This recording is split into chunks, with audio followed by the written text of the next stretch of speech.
आपको बहुत अच्छे पता है खबरें कैसे लीक होती है और उसमें व्लॉग भी खड़क जाते हैं, उसके ऊपर सब कुछ हो जाता है, उसके बाद हम सिर्फ सफाइयां देने के लिए रह जाएंगे कि ऐसी बात नहीं है। आज तक कोई माना ये बात कि मरीम नवाज साहब जो है मसरूफ की वजह से नहीं जा सकी, वो प्रोपेगेंडा तो चल गया, फिर जो है वालिदैन ने जो है मना किया था। अजमा साहब, आप जानती हैं ये सोशल मीडिया के ऊपर ये इस तरह की हरकतें वहां से होती हैं, आप बिला वजह उस चीज को जो है प्रिंसिपल के साथ किस तरह अटैच कर रही हैं? क्या हो गया? प्रिंसिपल साहब पार्ट एंड पार्सल थे, हर चीज का पार्ट एंड पार्सल थे। आप मरियम नवाज के खिलाफ वो कैंपेन जो चली वो प्रिंसिपल ने चलाई एचएसएन कॉलेज के, वो सियासत खेल रहे थे, वो वहां पे एक लॉबी है, वहां पे टीचर होंगे ना जिनके, आपका क्या ख्याल है कि एचएसएन के अंदर वो टीचर्स नहीं है जिनको इमरानोफोबिया हुआ है? नहीं, अब हर चीज में से कंस्पिरेसी थ्योरी मत चलें। अस्सलाम वालेकुम, मैं जमील फारूकी हूं, आप मेरा ऑफिशियल यूट्यूब चैनल देख रहे हैं। तमाम तारीफें ज़ात पाक के लिए जो हमारी शहरत से भी करीब है और हमारी हर आने जाने वाली सांस के बीच में होने वाली मामूली सी जुम्बिश को भी बखूबी जानता है।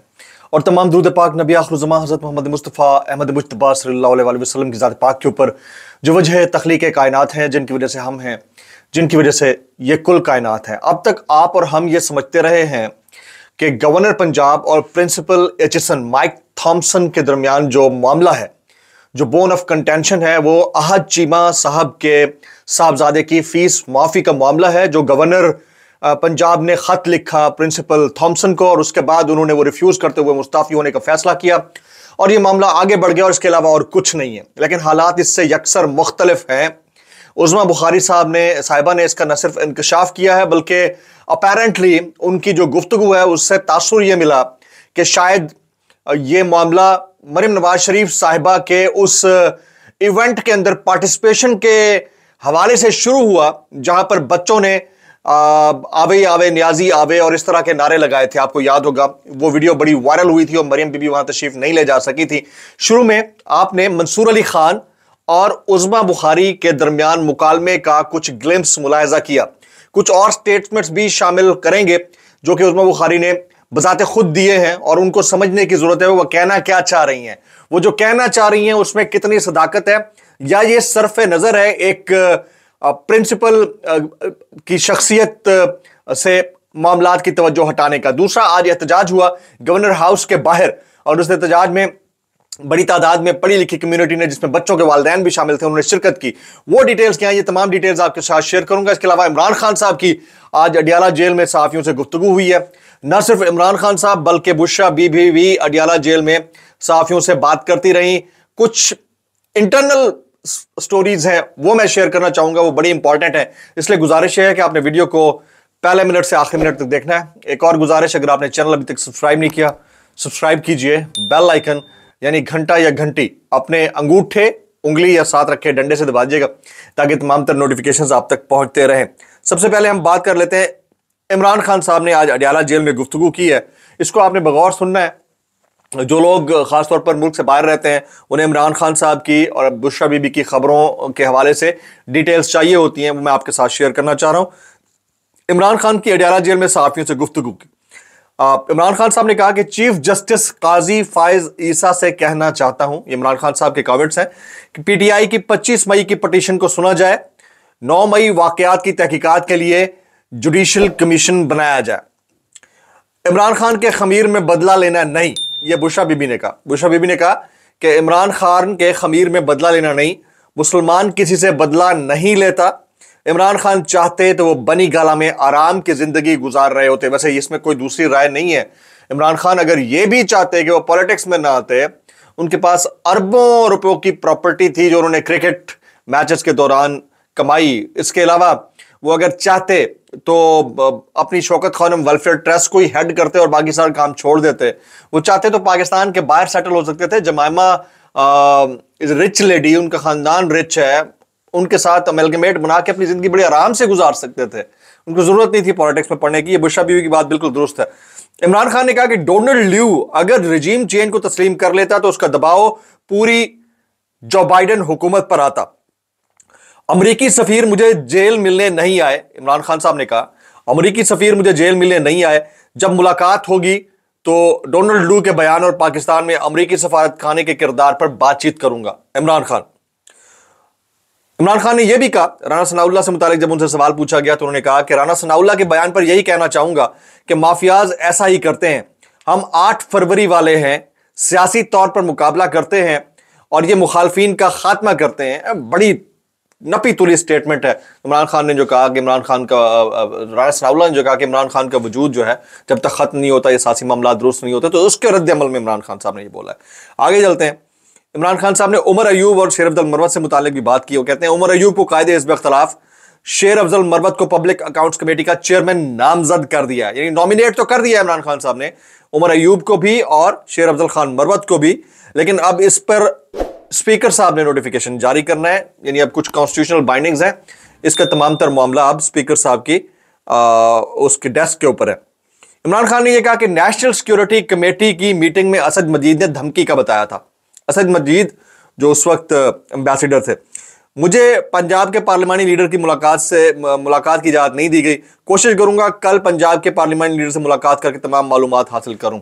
अच्छा, अभी ये डिटेल्स ये भी सामने आ रही हैं कि मियां असलम इकबाल को पार्लिमानी लीडर बनाने की तजवीज़ दी गई है और उसके ऊपर फैसला कर लिया गया है। बैरिस्टर गौहर ने इसके ऊपर कहा। बैरिस्टर गौहर ने यह भी कहा कि बुशरा बीबी की गुफ्तगू को पार्टी की ऑफिशियल स्टेटमेंट समझा जाए। ये बहुत बड़ी स्टेटमेंट है, बहुत बड़े जुमले हैं। पंजाब में इमरान खान ने मजीद कहा, पंजाब में 40 MPAs के फॉरवर्ड ब्लॉक्स से मुताल्लिक मुझे इल्म नहीं है। ये जो हाल ही में शेर अफजल मरवत ने ये बात टीवी चैनल के ऊपर कही, जिसके बाद बड़ी रिफ्ट पैदा हुई पार्टी अरकान के दरमियान, उसके ऊपर इमरान खान के से सवाल पूछा गया, उन्होंने जवाब दिया। आगे बोलते हैं कि 9 मई वाकयात पर अब तक कोई इंक्वायरी नहीं हुई। चीफ जस्टिस काजी फायज इज्जा सीसीटीवी फुटेजेस को रिकवर करने का हुक्म दें। जिन्होंने सीसीटीवी फुटेजेस चोरी की वही 9 मई के जिम्मेदार हैं इमरान खान। ये इमरान खान साहब के जुमले हैं। इमरान खान ने यह भी कहा कि धांधलीज़दा इलेक्शन के बाद जरदारी के सदर होने और सेनेट इलेक्शन की कोई कानूनी हैसियत नहीं है। पूरी गुफ्तगू का क्रक्स है कि आसिफ जरदारी अगर ऐवान सदर के अंदर मौजूद हैं या शहबाज शरीफ अगर ऐवान वज़ीर आज़म के अंदर मौजूद है, क्योंकि वो धांधलीज़दा और स्टोलन इलेक्शंस के जरिए आए हैं। इमरान खान साहब कहते हैं स्टोलन इलेक्शन के जरिए आए हैं, तो उनके इन ऑफिसेज या हाउसेज के अंदर मौजूद होना कॉन्स्टिट्यूशनल नहीं है या उसकी कोई आईनी हैसियत नहीं है। इमरान खान ने गुफ्तगू करते हुए कहा। आगे चलते हैं जनाब, आगे चलते हैं। उन्होंने कहा कि मुझे जेल में रखना है तो रखें, मगर बाकी लोगों को रिहा कर दिया जाए। बहुत बड़ी बात होती है किसी भी लीडर की जानिब से यह कहा जाना कि सारी गलती मेरी है, सारा कसूर मेरा है, बाकियों को रिहा कर दो, मुझे जेल में रखना है तो रखो, कोई फर्क नहीं पड़ता। इमरान खान ने एक बार फिर कारकुनों के लिए बड़ी आवाज बुलंद कर दी है इस बात करने के बाद। मतलब आप देखें ना, कौन कहता है कि मुझे मत निकालो और मेरे कारकुनान को निकाल लो। आप इससे पहले बाकी तमाम लीडर्स की जेलों के वाकयात भी सुन लें, सबसे पहले अपनी बात करते थे। एक टीवी एंकर ने पहले मुझे बताया, इमरान खान कहते हैं एक टीवी एंकर ने पहले ही बता दिया था कि मुझे 5 फरवरी तक सजा दे दी जाएंगी। हम सब यही बोल रहे थे कि 8 फरवरी से पहले पहले होगा ताकि इसका रिएक्शन आए। मुझे 5 दिन में 3 सजाएं सुनाई गई। इमरान खान, साइफर गुम हुआ तो वज़ीर आज़म अपने ऑफिस का चौकीदार नहीं होता, बल्कि वज़ीर आज़म ऑफिस के कुछ सिक्योरिटी प्रोटोकॉल्स होते हैं। Very valid, very valid. मतलब Imran Khan himself is a personality. Overall तो एक ऑफिस का प्रॉपर कोड ऑफ कंडक्ट होता है और बाय बुक चलता होता है वो ऑफिस। अच्छा जी, इमरान खान ने मजीद कहा कि जैसे इजराइल दहशतगर्दी करके फलस्तीन पर इल्जाम लगा देता है, ऐसे ही 9 मई का वाकया करके हम पर इल्जाम लगा देगा। बहुत बड़े बड़े जुमले इमरान खान साहब ने ये बोला है। उन्होंने कहा कि असल साइफर दफ्तर खारजा में मौजूद है, हमें साइफर की पैराफ्रेज कॉपी दी गई थी। इमरान खान, नवाज शरीफ ने तोशाखाना से 6 लाख में मर्सिडीज गाड़ी ली। नवाज शरीफ ने तोशाखाना से 6 लाख में मर्सिडीज गाड़ी ली। जरदारी ने तोशाखानी से 3 गाड़ियां ली जो कि कानूनी तौर पर ली भी नहीं जा सकती, उनसे कोई नहीं पूछता। इलेक्शन कमीशन ने धांधली कराई, वो कैसे इंक्वायरी कर सकता है इमरान खान। धांधलीज़दा इलेक्शन के बाद जरदारी के सदर होने सेनेट इलेक्शन की कोई हैसियत नहीं है। 8 फरवरी पर जुडिशल इंक्वायरी कराई जाए, अक्सरियत को अकलियत में बदला गया, इमरान खान का मुतालबा। अच्छा, अब यहां पर बुशरा बीबी ने भी गुफ्तगू की है। अच्छा, बुशरा बीबी जब बहुत ज्यादा सख्त हो रही थी, कुछ गुफ्तगू कर रही थी, ये मैं कोट अनकोट बात बता देता हूं। अडियाला जेल में इमरान खान बुशरा बीबी को बात करने से रोकते रहे, उन्हें उठाकर साइड पर ले गए। खान बुशरा बीबी का बाजू पकड़कर पीछे ले गए, चुप कराने की कोशिश करते रहे। बुशरा बीबी ने कहा वो बेजमीर लोगों से नहीं, बाजमीर लोगों से मुखातिब है। तो बुशरा बीबी को बड़ा आज उन्होंने सपोर्ट भी किया इमरान खान ने, लेकिन बुशरा बीबी चुप नहीं हो रही थी, जो इतलात हैं जो वहां से मालूमात हो रही हैं। अच्छा, बुशरा बीबी ने क्या कहा, ये कुछ मैं कमेंट सुन के आपके सामने रखता हूं। इमरान खान की अहलिया बुशरा बीबी ने साबिक वज़ीर आज़म इमरान खान की जिंदगी को लाहक खतरात के पेश नजर अहम इंकशाफात कर दिए हैं। बुशरा बीबी ने अडियाला जेल में समाअत के दौरान सहाफियों से गैर रस्मी गुफ्तगू करते हुए कहा कि इमरान खान मुकम्मल फिट हैं और अगर उनकी जिंदगी को कुछ हुआ तो 3 लोग जिम्मेदार होंगे। उन्होंने कहा कि इमरान खान को कुछ हुआ तो फलां शख्सियात जिम्मेदार होंगी। इन तीनों को चाहिए कि इमरान खान की हिफाजत करें, अगर इमरान खान को कुछ हुआ तो उनको आवाम नहीं छोड़ेगी। बुशरा बीबी ने दावा किया कि मैं जो शहद खाती हूं बुशरा बीबी ने दावा किया कि मैं जो शहद खाती हूँ उसमें कुछ मिला दिया गया है, मैंने वो सारा शहद खा लिया, जिंदगी मौत अल्लाह के हाथों में है, इन चीजों से क्या फर्क पड़ता है, ये कुछ भी कर लें, ये अवाम में चलने के काबिल नहीं रहेंगे। उन्होंने कहा कि हालात बेहतरी की जानिब जा रहे होते तो राना सनाउल्लाह की जानिब से ऐसा बयान ना दिया जाता, चीजों को बेहतरी की तरफ जाना चाहिए था, मगर अनफॉर्चुनेटली नहीं जा रही हैं, बुशरा बीबी ने कहा।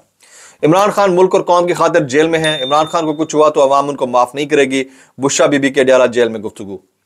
इमरान खान जहनी और जिस्मानी तौर पर मुकम्मल फिट हैं, इमरान खान अवाम की आवाज है, मुल्क और कौम की खातिर जेल में है बुशरा बीबी। तो इसके ऊपर बैरिस्टर गौहर ने कहा है कि बुशरा बीबी के बयान को पार्टी पॉलिसी समझा जाए। अब मैं जितनी मैं बात गुफ्तगू बता सकता था उतनी मैंने बता दी है, बाकी डिटेल्स बैरिस्टर गौहर साहब को देनी चाहिए, वो लायबल हैं, वो इस चीज के रिस्पॉन्सिबल शख्सियत हैं जो कि दे सकते हैं। अच्छा, अब आ जाते हैं प्रिंसिपल एचिसन वाले मामले के ऊपर। आपको याद होगा कि एक तकरीब का इनेकाद किया गया था एचिसन कॉलेज के अंदर, वहां पर नियाजी ले गया बाजी, कौन बचाएगा पाकिस्तान, इमरान खान के नारे लगे थे। मेरी एक वीडियो पड़ी हुई है, उसके शुरू में वो वीडियो लगी भी हुई है, शायद कोई कॉन्वोकेशन की तकरीब थी, तो उसमें मरियम बीबी जो है एज ए चीफ गेस्ट आ रही थी, फिर मरियम बीबी नहीं आ सकी वहां पे। उसकी वजह बताई जाती है कि उनके निजी मसरूफियात थी। कुछ लोग ये कहते हैं सोशल मीडिया के ऊपर कि वहां पर स्टूडेंट्स के रिएक्शन को देखकर वो वहां पार्टिसिपेट करने से कासिर रही। ये दो अलग बयानिए हैं, सोशल मीडिया के ऊपर भी यही वायरल रहा। अभी हाल ही में हमें पता चला कि एचिसन कॉलेज के जो प्रिंसिपल हैं उनको हटाने की वजह, उनके मुस्ताफी होने की वजह जो मुबैना तौर पर गवर्नर साहब का वो खत है जिसमें आहद चीमा के बेटे की फीस माफी की बात की गई है।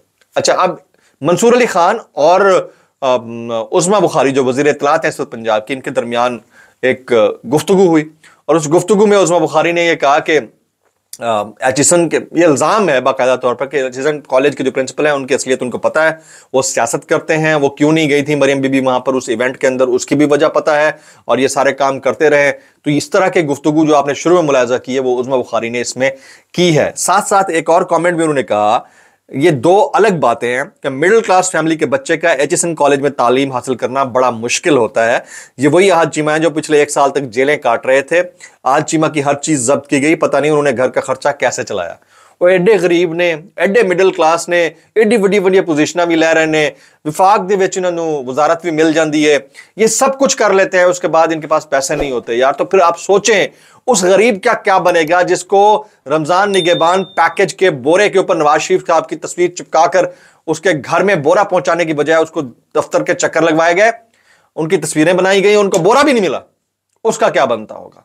ये बहुत बड़ी सोचने वाली बात है। उधर फिर एचिसन कॉलेज के प्रिंसिपल के ऊपर इल्जाम भी लगा दिया गया, इस मामले को पोलिटिसाइज कर दिया गया। तो मामले को अपेरेंटली शक्ल ऐसे दी गई है कि मामला गवर्नर के खत लिखने और आहद चीमा साहब के साहबजादे की फीस माफी का नहीं, बल्कि असल में मामला मरियम बीबी के मामले के अंदर प्रिंसिपल की इंटरवेंशन का था, जिसकी ये एक किस्म की इंतकामी कार्रवाई है मुबैना तौर के ऊपर, जिस तरह मुझे इंप्रेशन मिला उस्मा बुखारी साहिबा की गुफ्तगू से। तो ये तो एक नया ही पेंडोरास बॉक्स खोल दिया गया है। अब आप सोचिए कि एक तरफ मामला कुछ और है, दूसरी तरफ मामला कुछ और है और उसके अंदर से निकल कुछ और रहा है। आज फिर एचिसन कॉलेज के प्रिंसिपल माइक ए थॉम्सन की मुस्ताफी होने के मामले के ऊपर बच्चों के वालिदैन, असातिज़ा, सिविल सोसाइटी और फिर मुख्तलिफ सियासी जमातों के लोगों ने गवर्नर हाउस के बाहर एहतजाजी मुजाहरा भी किया और अपने एहतजाज को रजिस्टर किया है कि इसमें अकरबा परवरी के एलिमेंट को शामिल ना होना दिया जाए और एचिसन का जो कोड ऑफ कंडक्ट है उसको फॉलो करते हुए फीसों की माफी के मामले को वापस लिया जाए। अच्छा, उसूली तौर पर मेरा मानना यह है कि गवर्नर साहब का खत लिखना बनता नहीं था, इसके ऊपर आहद चीमा साहब को इस्तीफा दे देना चाहिए कि अगर आपके पास पैसे नहीं है बच्चों को पढ़ाने के तो फिर उनका सोचिए, जिसका हक मारा जा रहा होगा उसका क्या हाल होता होगा। और अगर वाकईतन वो इतने मजबूर हैं और उनके खर्चात बहुत ज्यादा हो गए थे, उनके ऊपर जो केसेस थे उनके पास पैसे बचाने के लिए कुछ नहीं था, तो पार्टी फंड है, उस पार्टी फंड से बहुत कुछ दिया जा सकता था। और फिर बहुत सारे फंड्स हैं, रमजान निगहबान पैकेज से भी बहुत कुछ दिया जा सकता था और फिर बेनजीर इनकम सपोर्ट प्रोग्राम के अंदर से भी बहुत कुछ दिया जा सकता था अगर आप देना चाहें। मरियम बीबी तो फिर वजीर आला है, तो फिर माफी कराने की बजाय फिर उनको किसी भी खाते के अंदर फंड देकर कम से कम ये कॉस्मेटिक इंप्रेशन दिया जा सकता था कि बड़े लोग जो होते हैं, जो बड़ी पोजीशनें एंजॉय करते हैं, वो बच्चों की फीसें माफ नहीं करवाते हैं। मैं हजरत उमर बिन अब्दुल अजीज साहब के एक वाक़े के साथ मामले को यहां पर वाइंड अप करूंगा। हजरत उमर बिन अब्दुल अजीज खिलाफत को देख रहे थे और उनकी अहलिया ने एक दफा फरमाइश की कि उनके दोनों बच्चों के ईद के ऊपर नए कपड़े होने चाहिए, इसलिए पैसे आप जो है अपनी वजारत खजाना से ले लें और फिर वो पैसे हम वापस कर देंगे तो बच्चों के कपड़े नए आएंगे। तो हजरत उमर बिन अब्दुल अजीज ने वैसे अपनी जिंदगी के अंदर तमाम चीजें वक्फ कर दी थी। उनके दौरे खिलाफत के अंदर यह चीज याद रखिएगा कि पूरी दुनिया के अंदर मतलब उनके जो टेरिटरी के अंदर जो खिता आता था उसके अंदर ज़कात लेकिन लेने वाला एक शख्स भी नहीं था, फकीर एक शख्स भी नहीं था, और ज़कात के जो चीजें थी, पैसे होते थे, उनसे चीजें लेकर चबूतरे पे डाल दिया जाता था ताकि कवे खा जाएं और अल्लाह को जवाब ना देना पड़े, इस हद तक। तो उमर बिन अब्दुल अजीज साहब ने सादगी इख्तियार कर ली थी। वो उमर बिन अब्दुल अजीज जिनकी पोशाक से खुशबुएं आती थी तो पता चल जाता था कि यहाँ के सबसे रईस शख्स हैं।